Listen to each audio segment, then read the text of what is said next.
فرض کیجئے اگر آج رحمت دو عالم صلی اللہ علیہ وآلہ وسلم کو تھوڑی دیر کے لیے اللہ دوبارہ ہمارے درمیان بھیج دے تو میری اور آپ کی زندگی کو دیکھ کر کیا اللہ کے رسول خوش ہوں گے؟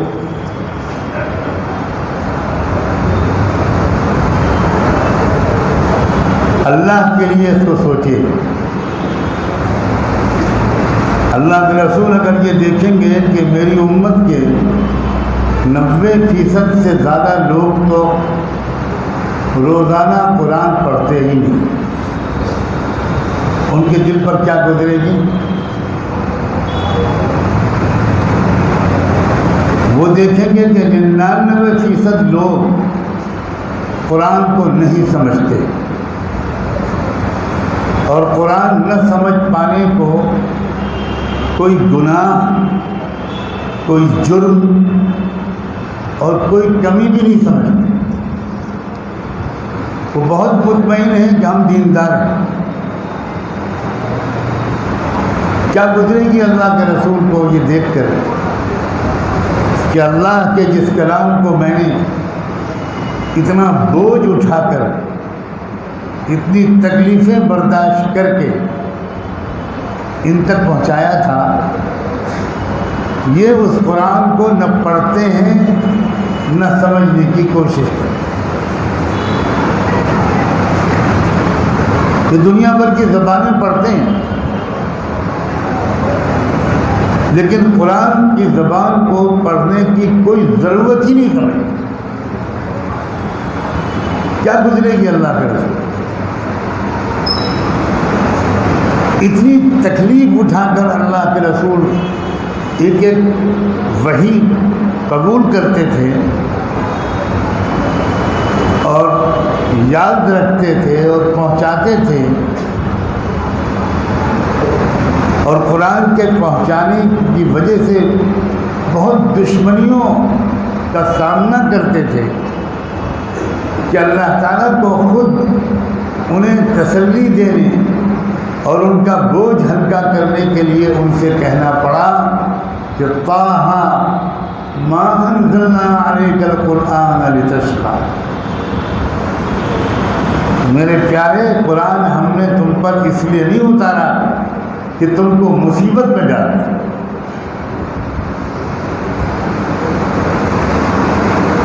اللہ کے رسول اگر مجھے اور آپ کو دیکھیں کہ میرے اخلاق کیسے ہیں، کیا حال ہے میرے اخلاق کا، ہمیں اور آپ کو دیکھیں کہ اپنے ماں باپ کے ساتھ ہمارا برتاؤ کیا ہے،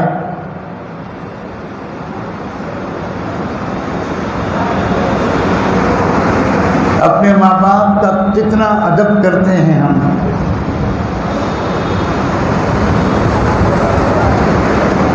اپنے بچوں کے ساتھ ہمارا برتاؤ کیا ہے، ہم اپنے بچوں کی ماحول کی گندگیوں سے حفاظت کے لیے کیا کرتے ہیں، ہم نے اپنے بچوں اور بچوں کی تربیت کے لیے کیا کر رہے ہیں ہم۔ مجھے نہیں معلوم کہ آپ میری بات سمجھ پا رہے ہیں کہ نہیں۔ کیا آپ یہ سمجھتے ہیں کہ اللہ کے رسول کی نظر ہماری زندگی کے ان پہلوؤں پر پڑے گی تو خوش ہوں گے؟ کیوں بھائی، کیا خیال ہے؟ اگر وہ دیکھیں کہ ہم لوگ اپنا وقت کیسے استعمال کرتے ہیں، کتنا وقت برباد کرتے ہیں، تو حضور پر کیا گزرے گی؟ حضور نے ایسی تربیت کی تھی کہ 30-35 سال میں پوری دنیا کو بدل دیا، اور ہم اپنے وقت کو اس قدر ضائع کرتے ہیں کہ ہم 70 سال کی عمر میں اپنے کو نہیں بدل پاتے۔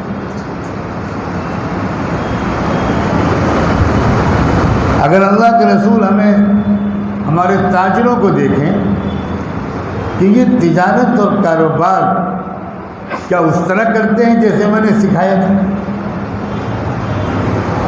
یا بہانے تراشتے ہیں، یہ سودی قرضے لیتے ہیں، یہ دھوکہ دیتے ہیں، جھوٹ بولتے ہیں، کیا گزرے گی حضور پر؟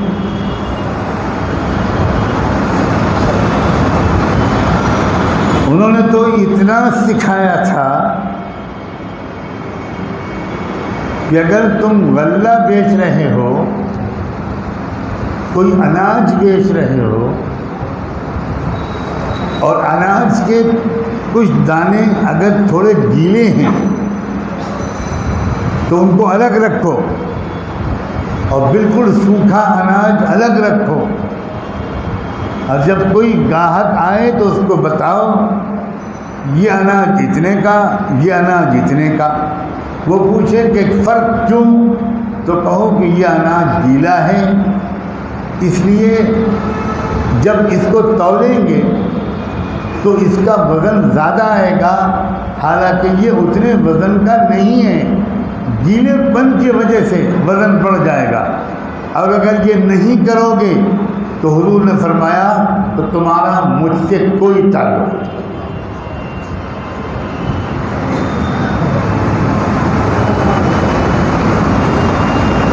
اتنی احتیاط اگر حضور کی نظر پڑے ہمارے نوجوانوں پر، اللہ اکبر، میرے پیارے اور عزیز نوجوانوں، امت کا مستقبل ہو تم، ایک بار سوچو کہ حضور کی نظر تم پر پڑے گی تو ان کا دل خوش ہوگا۔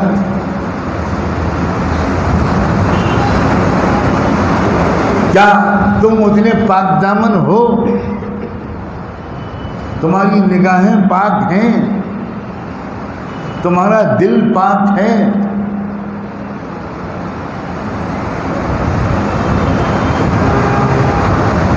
تم کسی بوڑھے اور معذور کو دیکھتے ہو تو دل میں کیا خیال آتا ہے؟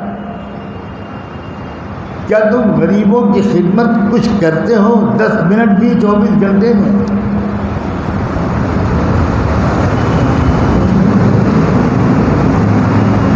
کیا گزرے گی اللہ کے رسول پر؟ بس یہ سوچ لو۔ میں اس امید پر یہ بات آج آپ سے کہہ رہا ہوں کہ میرا گمان یہ ہے، اور اللہ کرے وہ بالکل صحیح ہو، کہ سب کمیوں کے باوجود ابھی ہمارے دلوں میں اللہ کے رسول کی کچھ محبت باقی ہے۔